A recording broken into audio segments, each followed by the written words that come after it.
तो हेलो दोस्तों, आज की जो कहानी है वो एक हॉन्टेड रेलवे स्टेशन की कहानी है, जहाँ पर चार दोस्त मिलते हैं बचपन के बहुत सालों बाद अपने एक दोस्त की शादी में। अंकिता, शुभम, विवेक और मनोज, ये चारों दोस्त बचपन से ही साथ में पढ़ाई करते थे। एक ही स्कूल में जाना और एक ही कोचिंग में जाना, तो ये बहुत ही अच्छे बेस्ट फ्रेंड बन चुके थे। ये अक्सर एक दूसरे के घर आया जाया भी करते थे। इन्होंने पढ़ाई 10वीं तक साथ में ही करी थी, क्योंकि जो स्कूल था उनका गांव का, वो 10th क्लास तक ही था। फिर उसकी आगे की पढ़ाई के लिए उन्हें अलग अलग शहर जाकर पढ़ाई करना पड़ा, तो इसलिए वो अलग अलग हो गए थे। उन्होंने ट्रांसफ़र ले लिया था उनके पापा ने, ताकि वो पढ़ाई उस गांव में नहीं कर पा रहे थे आगे की, तो वो अलग अलग शहर चले गए थे। कोई दिल्ली चला गया, तो कोई लखनऊ, तो कोई बिहार, ऐसे ही सब अलग अलग हो गए थे। सब ने अपनी पढ़ाई कंप्लीट करी, जॉब वगैरह करी, ग्रेजुएशन वगैरह सब हो गया था, वो जॉब वगैरह करने लग गए थे। सब अपनी अपनी फील्ड में बहुत ही अच्छा काम कर रहे थे। सबकी अच्छी जॉब लग चुकी थी। कोई डॉक्टर बन गया था, तो कोई इंजीनियर, किसी की प्राइवेट जॉब थी, तो किसी का बिजनेस। ऐसे ही सब बहुत बढ़िया चल रहा था। फिर कुछ सालों बाद उनके आपस में बातचीत वगैरह होती थी, फ़ोन से कॉल वगैरह करते थे, मैसेज पे अक्सर बात होया करती थी। जो शुभम रहता है, वो अपने दोस्तों को कॉल करके बताता है कि मेरी शादी है, तो हमने जो सोचा है रीयूनियन का, तो हम शादी में ही मिल जाते हैं। तो उसने बोल दिया था कि मैं तुम्हें इनवाइट करता हूँ मेरी शादी के लिए, और सब छुट्टी लेकर शादी के 15 दिन पहले ही आ जाना। अब बात यहाँ है कि विवेक की जॉब नई नई लगी हुई थी, तो विवेक को उसका बॉस छुट्टी नहीं देता है। तो विवेक कह देता है कि यार वो तो सब सही है, पर मेरी जॉब अभी नहीं लगी है, तो शायद ही मुझे छुट्टी मिलेगी। तो वो बोलता है कि ठीक है, तो एक बार पूछ लेना अपने बॉस से, पर तो शादी में ज़रूर आना। अंकिता और मनोज, क्योंकि शुभम ने उन्हें पहले इनवाइट कर लिया था। अब अंकिता और जो मनोज है, वो अपनी पैकिंग वगैरह स्टार्ट कर देते हैं। और क्योंकि उनको शादी में जाना था 22 तारीख को, तो वो पहले से ही उसने इनवाइट करके रखा था कि मैं 15 दिन पहले ही आ जाना। तो वो अपनी पैकिंग वगैरह स्टार्ट कर देते हैं, छुट्टी वगैरह ले लेते हैं अपने ऑफिस से, और वो चले जाते हैं। जो शुभम था, उसकी शादी उसके घर से नहीं, उसके पुश्तैनी घर से होने वाली थी, जो कि राजस्थान में था। राजस्थान के एक छोटे से गांव में उसकी एक कोठी बनी हुई थी। अब अंकिता और मनोज यहाँ से निकल जाते हैं और उसकी कोठी पर पहुँच जाते हैं। शुभम, मनोज और अंकिता आपस में मिलकर बहुत खुश थे, क्योंकि बहुत दिनों बाद मिले थे।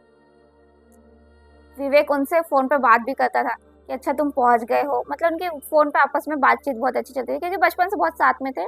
शादी के कुछ ही दिन बचे हुए थे, और वो फ़ोन पे आपस में बात करते रहते थे कि अच्छा तुम वहाँ पहुंच गए हो, वहाँ कैसा माहौल है, बहुत इंजॉय कर रहे हो तुम, मैं तो यहाँ रह गया हूँ, मेरे बॉस ने बोला है एक मीटिंग रह गई है, वो मीटिंग को कंप्लीट करने के बाद में तुम भी छुट्टी ले सकते हो। तो बस वो मीटिंग को कंप्लीट करने के बाद में मैं भी कुछ दिन बाद आ ही जाऊँगा वहाँ पर। ऐसी उनकी बातें चलने लगी। और इधर इधर शुभम की शादी वगैरह का फंक्शन स्टार्ट होने लग गए। मेहमान वगैरह आने लग गए, कार वगैरह से, बस वगैरह से मेहमान वगैरह आने लग गए, उनकी कोठी सजने लग गई। बहुत ही अच्छा माहौल हो गया था शादी में, क्योंकि उनकी गांव जो था वो एक 50 परिवार का गांव था वहाँ, मतलब बहुत छोटा गांव था। वहाँ पे सिर्फ एक रेलवे स्टेशन था, और वहाँ पे इतने ज़्यादा लोग थे भी नहीं, बस उनका पुश्तैनी घर था, इस वजह से उन्हें वहाँ से शादी करना पड़ रहा था। क्योंकि उनकी एक रिवाज था, तो जो भी उस परिवार के जो भी लड़के या लड़की जो भी होंगे, उनकी शादी उसी कोठी से होती थी। इसलिए शुभम भी शादी करने के लिए कोठी आया हुआ था अपने परिवार के साथ में। अब मेहमान वगैरह आ गए थे, उसके फंक्शंस वगैरह चालू होने लगे, हल्दी मेहंदी वगैरह, माता पूजन वगैरह, मतलब ये फंक्शंस स्टार्ट हो गए थे। शुभम को हल्दी मेहंदी लग चुकी थी।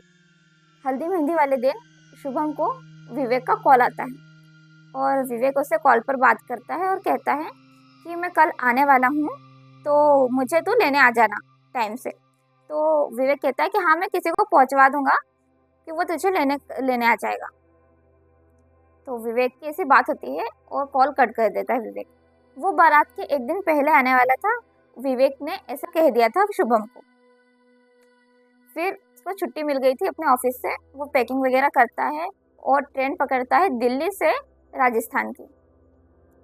अब बात ये हो गई कि जो उसकी ट्रेन थी वो लेट हो गई थी, 2 घंटे लेट थी, तो वो पहुंचने वाला था राजस्थान करीबन करीबन 10 बजे पहुंचने वाला था। तो उसे पहुंचते पहुंचते लेट होने वाला था, मतलब 12 से 1 बजने ही वाली थी, आप ये समझ लो। अब उसका कॉल आता है विवेक का, और विवेक कहता है कि मैं ट्रेन में बैठ गया हूँ, तो है ना, ट्रेन लेट है वैसे, तो मुझे पहुँचते पहुँचते 12-1 तो बज ही जाएगी, तो तुम सोना मत, किसी को पहुँचा देना लेने के लिए मुझे। तो शुभम कह देता है ठीक है, मैं किसी को पहुँचा दूंगा। अब विवेक पहुँचने वाला था, मतलब रात हो गई थी। जिस दिन विवेक आने वाला था उस दिन उन्होंने कोई फंक्शन नहीं रखा था, उस दिन खाली था। सभी जो भी मेहमान वगैरह थे वो थक हार के सो गए थे, क्योंकि अगले दिन उन्हें बारात के लिए जाना था। उसके घर वालों ने दिन में सारी तैयारी कर ली थी और रात में वो जल्दी सो गए थे, क्योंकि अगले दिन उन्हें बारात के लिए जाना था। जाग रहे थे तो सिर्फ अंकिता, शुभम और मनोज, क्योंकि उन्हें खुशी थी कि हमारा दोस्त बहुत साल बाद मिलने आने वाला है। तो कोई भी सोया नहीं था तीनों में से। अब विवेक का कॉल आता है शुभम को कि शुभम, मैं आधे घंटे में लगभग पहुंच ही जाऊंगा तेरे गांव, तो मुझे किसी को लेने के लिए पहुंचा देना। तो शुभम कहता है ठीक है। उनका कॉल वहीं कट हो जाता है। फिर शुभम कहता है कि मैं किसी को पहुंचा देता हूँ। फिर वो मनोज उसे आइडिया देता है कि यार क्यों ना तू ही चल दे मेरे साथ में, और हम उसको सरप्राइज देते हैं, क्योंकि उसने एक्सपेक्ट नहीं करा होगा कि शुभम आएगा उसे लेने के लिए। तो वो सोचते हैं कि हाँ, है ना, अंकिता यहाँ रह जाएगी, और अंकिता अगर कुछ भी होगा तो संभाल लेगी, कि कोई भी पूछेगा अगर दूल्हा कहाँ गया तो अंकिता संभाल लेगी वहाँ पर। तो शुभम और मनोज का प्लान हो जाता है कि हम लेने के लिए पहुँच जाते हैं विवेक को। शुभम और मनोज चुपके से कोठी से निकलते हैं और कार में जाके बैठ जाते हैं। कोठी पे सब सो गए थे तो किसी को पता नहीं चला। कार वो स्टार्ट करते हैं धीरे से और निकल जाते हैं कच्चे रास्ते से रेलवे स्टेशन के लिए। जो रेलवे स्टेशन था उस गांव में बहुत ही आउटर साइड पे बना हुआ था, मतलब जो गांव, जहां गांव बसा था वहां पर रेलवे स्टेशन नहीं था, बहुत ही आउटर साइड पे था। अब मैंने आपको बताया 50 परिवार रहा करते थे उस गांव में, तो मतलब कितना छोटा गांव था वो। कच्चे रास्ते पे कार चलाते चलाते शुभम और मनोज आपस में बातें करते हैं कि कल बारात के लिए क्या क्या प्रिपरेशन वगैरह करी है, डांस वगैरह, मतलब इनकी बात चलती है ऐसे, और इतने में ही रेलवे स्टेशन आ जाता है। अब वो कार से उतरते हैं और दोनों बहुत खुश होते हैं कि आज तो विवेक से मिल ही जाएंगे हम। वो रेलवे स्टेशन के अंदर जाते हैं और देखते हैं कि रेलवे स्टेशन पूरा खाली है, पूरा खाली, वहाँ कोई भी नहीं है, वहाँ पे बहुत ही सन्नाटा है। वो बोलते हैं रेलवे स्टेशन कितना खाली है, मतलब यहाँ पे कोई स्टेशन मास्टर भी नहीं है, ना कोई टीटी है। वो बोलते हैं बड़ा अजीब है रेलवे स्टेशन, क्योंकि शुभम भी कभी उस रेलवे स्टेशन पे गया नहीं था, और शुभम उस हवेली पर कभी आया भी नहीं था, और ना ही उस रेलवे स्टेशन पे, ना ही उस गांव में। अब वो उतर के देखते हैं कि भैया यहाँ पर कोई भी नहीं है, तो शायद ट्रेन आने वाली होगी या ट्रेन कहीं निकल तो नहीं गई। तो वो ऐसा बात करते हैं यार। फिर इतने में ही शुभम को एक कॉल आता है। वो कॉल उसकी मंगेतर का होता है। वो बोलता है कि तेरी भाभी का कॉल है, मैं बात करके आता हूँ। तो वो अपनी मंगेतर से बात करने के लिए कुछ ही दूर चला जाता है मनोज से। तो वो बात करते करते थोड़ी दूर निकल आता है, उसे पता ही नहीं चलता है, और वो बात वगैरह करता है, हंसी मजाक करता है, और फिर वो कॉल कट कर देता है। और उसे लगता है, उसने देखा कि सामने बेंच है और बेंच पे कोई आदमी बैठा है। वो अपना कॉल कट करता है और वो आदमी के पास जाता है थोड़े, और पूछता है भाई साहब, यहाँ पे एक ट्रेन आने वाली थी दिल्ली से, क्या वो ट्रेन निकल गई है? तो कोई जवाब नहीं आता। उसे लगता है शायद उसने सुना नहीं होगा उस आदमी ने। वो थोड़े और पास जाके बोलता है कि हेलो, यहाँ पे ट्रेन आने वाली थी, आपने देखा है क्या? यहाँ पे कोई दिख भी नहीं रहा, इसलिए मैं आपसे पूछ रहा हूँ, आप सुन रहे हो मेरी बात? कोई जवाब नहीं आता है। वो बोलता है कि इग्नोर कर रहा है मुझे ये आदमी, लगता तो नहीं है कि बहरा है। तो वो उसे गुस्सा आ जाता है थोड़ा। वो कहता है, उसके कंधे पे हाथ रखे बोलता है, भाई बहरा है क्या? तुझे सुनाई नहीं दे रहा है? तो इससे बात कर रहा हूँ मैं। तो इतने में ही वो देखता है कि उस आदमी की गर्दन पूरी घूम गई है उल्टी। वो देख के बहुत घबरा जाता है और गिर जाता है धड़ाम से उस प्लेटफॉर्म पे। उठ के खड़ा होता है और वो देखता है कि वो आदमी वहां से गायब हो गया, और वो दौड़कर आता है मनोज के पास। वो बोलता है कि यहाँ पे एक अजीब सा आदमी है, मैंने उसे देखा, उसकी गर्दन पूरी उल्टी घूम गई थी। तो मनोज कहता है कि तू मजाक मत कर मुझसे, अभी तो तू अच्छा भला गया था और अब तू मुझे ऐसा डरा रहा है, अभी हमें विवेक को लेके घर भी जाना है और तो ये क्या बात करने लगे हैं। तो शुभम तो घबरा जाता है और भैया वो इतना घबरा जाता है कि उससे ठीक से बोलते भी नहीं आता है।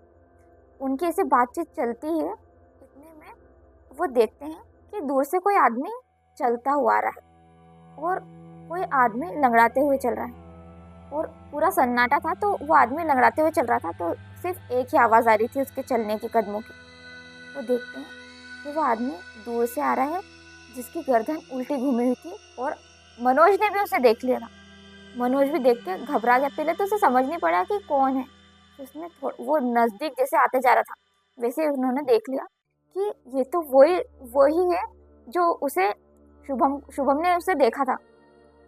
वो बोल रहा था कि मैंने बोला था ना तुझे कि हाँ कोई अजीब सा आदमी है, तू चल मेरे साथ, यहाँ से निकल चलते हैं। वो रेलवे स्टेशन से निकलने ही वाले थे, पर इतने में उन्हें याद आता है कि हमारा दोस्त विवेक वो भी तो आने वाला है। अगर वो आ गया और उसके साथ भी उसे भी आदमी मिल गया तो उसके साथ क्या हो सकता है।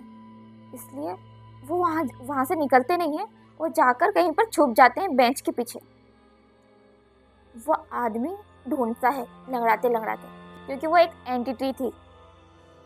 वो मनोज और शुभम उसे छुप के देखते हैं कि वो चल रहा है उनके सामने से। कभी वो प्लेटफॉर्म पे चलता तो कभी वो रेलवे की पटरी पे चढ़ता। वो कभी प्लेटफॉर्म पे खड़ा दिखता तो कभी गायब हो जाता। दोनों की हालत बहुत ख़राब हो गई थी। फिर एकदम से ट्रेन का उजाला आता और ट्रेन आ चुकी थी प्लेटफॉर्म पे। ट्रेन रुकती और उसमें से विवेक उतरता। विवेक अपना लगेज उतारता ही वैसे ही थोड़ी देर बाद ट्रेन वहाँ से निकल जाती। विवेक देखता कि उस ट्रेन में से सिर्फ विवेक ही उतरा है और बाकी कोई भी पैसेंजर नहीं उतरा है। विवेक को बड़ा अजीब लगता है कि एक प्लेटफॉर्म पे सिर्फ वो अकेला उतरा था और वहाँ पे कोई भी नहीं था।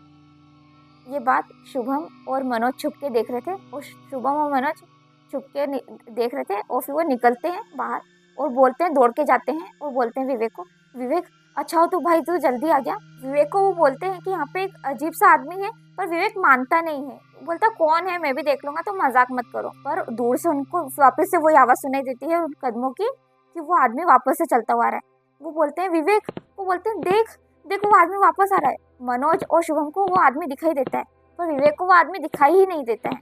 वो बोलते हैं कि देख देख, वो फ़ोन निकालता है मनोज और फोटो खींच के बताता है कि वो दूर से चलता हुआ आ रहा है। तो फोटो में वो एंटिटी थी वो कैप्चर हो गई थी। तो विवेक भी वो देख लेता है। तो विवेक के भी पसीने छूट जाते हैं और मनोज और शुभम ये तीनों बहुत घबरा जाते हैं और बहुत घबराकर दौड़ लगाते हैं। और दौड़ लगाने के बाद में वो सीधे रेलवे स्टेशन से निकलने वाले रहते हैं और निकल कर वो सीधे कार में बैठ जाते हैं। वो कार में बैठ जाते हैं और कार उनकी स्टार्ट ही नहीं होती है। कार स्टार्ट नहीं होती। वो बोलते कि देख वो जल्दी से रेलवे स्टेशन के बाहर आ जाएगा, चल जल्दी कर, जल्दी कार स्टार्ट कर। वो जो भी एंटिटी थी वो आती है रेलवे स्टेशन के गेट पर और एक स्माइल देती है डरावनी सी। वो हंसी इतनी डरावनी थी कि वो तीनों के बहुत डर गए थे। कार एकदम से स्टार्ट होती है और स्टार्ट करके वो सीधा कच्चे रास्ते पे अंधाधुंध गाड़ी चलाकर सीधा अपनी कोठी पहुंचते हैं। और कोठी पहुंचने के बाद में वो तीनों घबरा जाते हैं। तो एकदम घबराहट के मारे जल्दी जल्दी वो कोठी के अंदर जाते हैं। तो लोग जग जाते हैं, उनकी नींद खुल जाती है और वो देखते हैं कि दूल्हा गायब है और दूल्हा तो बाहर से आ रहा है। तो वो सब उठ जाते हैं मेहमान वगैरह और वो सब पूछते हैं कि तुम कहाँ से आ रहे हो, इतनी रात को कहाँ से, तुम्हें मना करा था ना। तो वो बोलते हैं कि मैं तो मेरे दोस्त को लेने गया था, विवेक को। उनकी जो दादी कहती है वो बोलती है तुम्हें मना करा था ना। जब ऐसा था कि जो दूल्हा रहता है, जब हल्दी और मेहंदी लग जाती है दूल्हे को, तो दूल्हा कहीं भी अकेला बाहर कहीं नहीं जाता है, खासकर रेलवे स्टेशन पर और अकेली जगह से सूनी जगह और कहीं भी बाहर नहीं जाता है वो। क्योंकि मान्यता थी कि अगर दूल्हा बाहर जाता है तो एक बुरी शक्ति का साया उसके पीछे पड़ सकता है, उस दूल्हे के पीछे। इसी सब बातें वो शुभम बोल देता है उनके सबके सामने। तो उसकी जो दादी कहती है वो बताती है कुछ सालों पहले वहाँ पर ट्रेन से एक बारात आई थी और जो बारात का जो दूल्हा था वो एक्सीडेंटली वहाँ पर ट्रेन से कट के मर जाता है। ट्रेन के नीचे उसका पैर आ जाता है उस दूल्हे का और वो मर जाता है वहीं। इसलिए उसकी आत्मा वहीं रह गई थी रेलवे स्टेशन पे। और वो दूल्हा आज भी नजर आता है लोगों को। इसलिए वहाँ पर कोई भी रात में ट्रेन से उतरता नहीं है। जो भी आता है वो बस से आता है या तो अपने पर्सनल व्हीकल से आता था। तो ये थी आज की हॉरर कहानी। आपको अच्छी लगी हो तो लाइक कमेंट शेयर जरूर करिएगा। मैं मिलूंगी ऐसी एक हॉरर स्टोरी के साथ में। तब तक के लिए बाय।